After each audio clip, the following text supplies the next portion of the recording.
Hello students, today we will learn how seeds are dispersed. Let's start. Dispersal of seeds. If plants grow too close to each other, they will not get enough space, air, water, minerals and sunlight. Under these conditions, they cannot grow into healthy plants. यदि plants को इतना close grow कर दिया जाए तो उनको enough space air water mineral sunlight नहीं मिलेगा। वो इस कंडीशन में वो हेल्दी प्लांट्स नहीं बन पाएंगे। Since A plant produce a large number of seeds, nature has provided means of scattering the seeds far and wide so that crowded is reduced. क्योंकि प्लांट्स के अंदर बहुत सारा सीड्स प्रोड्यूस होती है, नेचर अपने आप कोई ना कोई मीन्स दे देती है ताकि सीड्स क्या स्कैटर हो जाए और प्लांट्स एक दूसरे के पास पास ग्रो ना करें और उनका क्राउडिंग रिड्यूस हो जाए। The scattering of seeds away from the parent plant is called seed dispersal. Seeds का स्कैटरिंग होना अपने पेरेंट्स प्लांट से सीड डिस्पर्सल कहलाता है। Foods and seeds are scattered with the help of wind, water, animals, and explosion of fruits. Wind, water, and animal are called agent of dispersal. जो wind है water animal इसकी help से seeds एक जगह से दूसरी जगह पर स्कैटर हो जाते हैं, इसलिए इनको क्या है एजेंट बोलते हैं, agent of dispersal.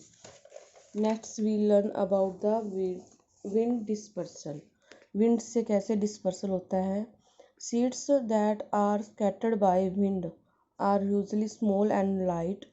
डैंडलियन and cotton seeds have long and fine hairs surrounding them. जो सीड्स हल्के होते हैं और लाइट स्मॉल होते हैं वो हमेशा विंड से स्कैटर होते हैं। एग्जाम्पल डैंडलियन और cotton seeds. This makes it easy for the wind to carry the seeds away. Some seeds जैसे मैपल ड्रम स्टिक्स इनके क्या विंग्स होते हैं जो उनके ऊपर अटैच होती हैं, जो उनको हवा में तैरने में हेल्प करते हैं।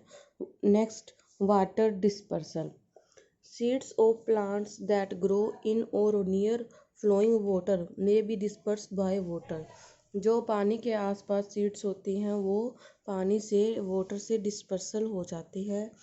These plants have fruits and seeds that can float in water. For example, water lily, lotus, coconut, ये सब जो प्लांट है पानी के आसपास या पानी के अंदर ग्रो करती हैं, इनके सीड्स पानी की हेल्प से डिस्पर्सल होते हैं। The coconut fruits has air trapped in between its husk. Coconut fruits के अंदर एयर ट्रैप होती है जिसके कारण वो लाइट हो जाती है और फ्लोट आसानी से हो जाते हैं। Water carries this fruits and seeds to far away places. Next animal dispersal. Animal से कैसे डिस्पर्सल होते हैं। We enjoy eating fleshy foods such as mango papaya cherry guava. इसको खाने के बाद हम सीड्स क्या थ्रो कर देते हैं। यही एक तरीका है सीड्स का डिस्पर्सल का। अनदर तरीका है जब बर्ड्स और एनिमल्स सीड्स को खाते हैं फ्रूट्स के साथ, तो ये इनके अपने वेस्ट प्रोडक्ट्स के कारण इनके सीड्स बाहर निकल जाते हैं। सीड्स छोटे और हार्ड होते हैं जो डाइजेस्ट नहीं हो पाते और बर्ड्स की बॉडी में वेस्ट मटेरियल के थ्रू ये बाहर निकल जाते हैं। Seeds of guava and berries are dispersed in this way. कुछ सीड्स होते हैं जिनके स्पाइंस और हुक्स लगे होते हैं जो एनिमल के शरीर के ऊपर चिपक जाते हैं। जहाँ जहाँ एनिमल जाता है वहाँ वहाँ ये सीड्स जाती हैं और ऐसे सीड्स का डिस्पर्सल एनिमल्स की स्किन्स की द्वारा होता है। Next explosion of fruits. Explosion of fruits plants such as balsam pea, ये टच मी नोट, ये सब ब्रस्ट हो जाते हैं और ये ड्राई होते हैं और स्कैटरिंग हो जाते हैं और मदर प्लांट से ये अलग हो जाते हैं। ऐसे इनका डिस्पर्सल होता है। Next we talk about the crops. Crops क्या होता है, ये कितने टाइप्स के होते हैं और इंडिया में इसके कितने टाइप्स हैं और फार्मर्स को गुड क्रॉप्स करने के लिए क्या क्या करना चाहिए उसके बारे में पढ़ते हैं। Crops. Crops are plants that grow in fields to provide food and other helpful things and useful things to us. Crops can be of many types. Crops वो होता है जो फील्ड्स में फूड के लिए और यूजफुल थिंग के लिए उगाए जाते हैं, उनको क्रॉप्स कहते हैं। क्रॉप्स बहुत टाइप्स के होते हैं। इनको मेनली 3 ग्रुप्स में बांटा गया है: food groups, fibre groups and oil producing groups.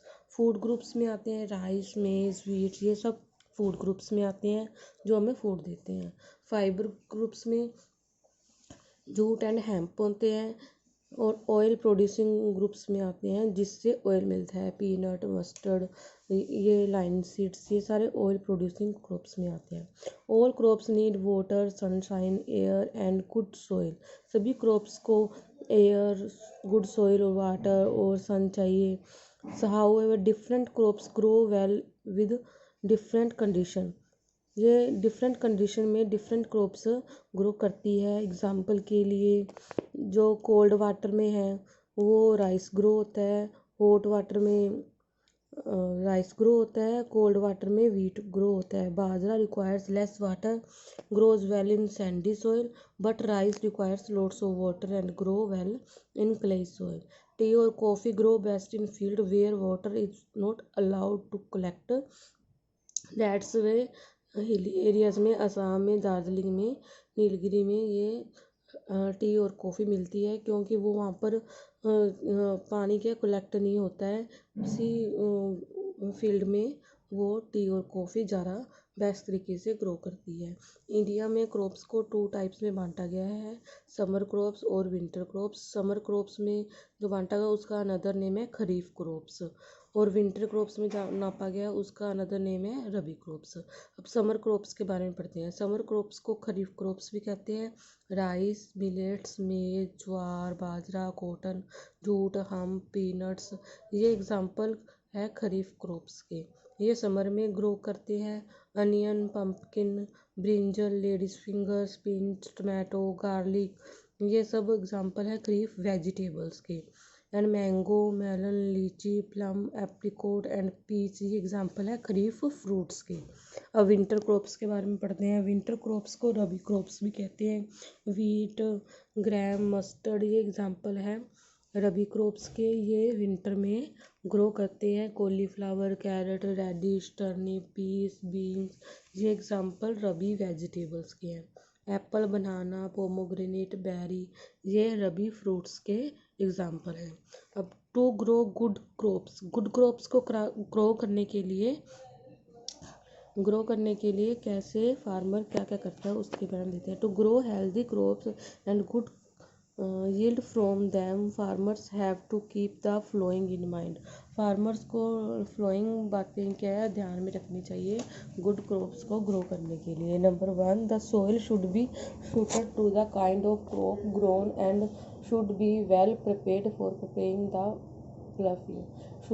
Soil क्या है, जो क्रॉप्स उगानी चाहिए सॉइल उसके लिए सूट होनी चाहिए और उसको प्लांटिंग से पहले प्लफ कर लेना चाहिए सॉइल को। Second, manure and fertiliser should be added to the soil to make it fertile. Soil को फर्टाइल बनाने के लिए इसके अंदर मैन्योर और फर्टिलाइजर ऐड करने चाहिए टाइम पे। और good quality seed should be sown, और जो सीड्स है वो गुड क्वालिटी की होनी चाहिए। Number 4, crop should be irrigated at the right time. Crops को सही टाइम पे इरीगेटेड कर देना चाहिए। Irrigated means supply water for the growth of plants को ग्रो करने के लिए जो पानी देना है उसको इरीगेटेड बोलते हैं। Number 5, crop should be protected against disease, insects, birds and small animals. Crops को इंसेक्ट से, डिजीज से, बर्ड से और स्मॉल एनिमल्स से बचाना चाहिए, प्रोटेक्ट करना चाहिए। इंसेक्टिसाइड्स और पेस्टिसाइड्स स्प्रे करना चाहिए इंसेक्ट्स से बचाने के लिए, जैसे ग्रास होपर, लोकस, फ्लांस, इनसे बचाने के लिए क्रॉप्स को इंसेक्टिसाइड्स और पेस्टिसाइड्स समय समय पर छिड़काव करना चाहिए। 6, herbivores such as cows and buffalo should not be allowed to enter the field। herbivores जैसे कि काउस हो गए, उनको फील्ड में एंटर नहीं कर देना चाहिए। फील्ड के आसपास फेंसेस लगा देनी चाहिए ताकि ये काउस बुफैलो ये अंदर ना जा सके। नंबर 7, अनवांटेड प्लांट्स जिनको वीड्स भी बोलते हैं, ये क्रॉप्स के साथ कंपटीशन करने लग जाते हैं न्यूट्रिएंट्स के लिए।